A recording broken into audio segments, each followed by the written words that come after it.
দরুদ এত বড় ইবাদত, একবার দরুদ পড়লে আল্লাহ তাআলা 10টা রহমত দেন, 10টা গুনাহ মাফ করেন, 10টা মর্যাদা বাড়িয়ে দেন।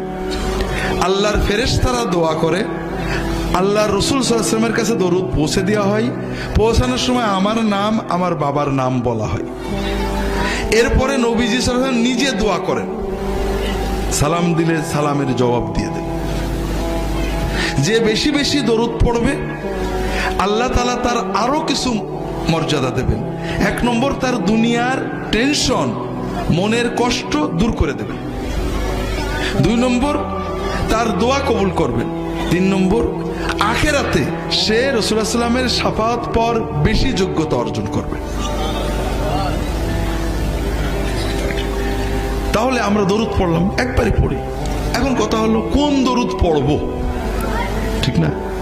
এটাও তো মুসলমানদের ঝগড়ার একটা বড় বিষয়। মুসলমানরা নামাজ রোজা নিয়ে ঝগড়া করে না, হালাল খাওয়া নিয়েও ঝগড়া করে না, কারণ এগুলো আল্লাহ কোরআনে বেশি বলেছেন। আর যেগুলো আল্লাহ কোরআনে বলেননি, রাসূলুল্লাহ সাল্লাল্লাহু আলাইহি ওয়াসাল্লাম মোটে বলেননি, এইগুলো নিয়ে ঝগড়া করে। দরুদ আল্লাহর ইবাদত, ঠিক না ভাই?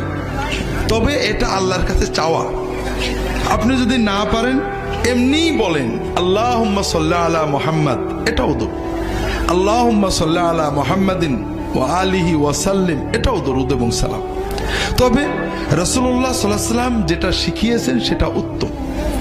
রাসূলুল্লাহ সাল্লাল্লাহু আলাইহি ওয়াসাল্লাম যেটা শিখিয়েছেন, আপনি যদি আল্লাহর কাছে নবীর, তার হাবিবের ভাষায় দরুদ পড়েন, দোয়া করেন, আল্লাহ বেশি খুশি হবে না? তাড়াতাড়ি কবুল হবে না? হ্যাঁ, এই জন্য রাসূলুল্লাহ সাল্লাল্লাহু আলাইহি ওয়াসাল্লাম আমাদেরকে দরুদ ইব্রাহিমী শিখিয়েছেন, নামাজে আমরা যেটা পড়ি।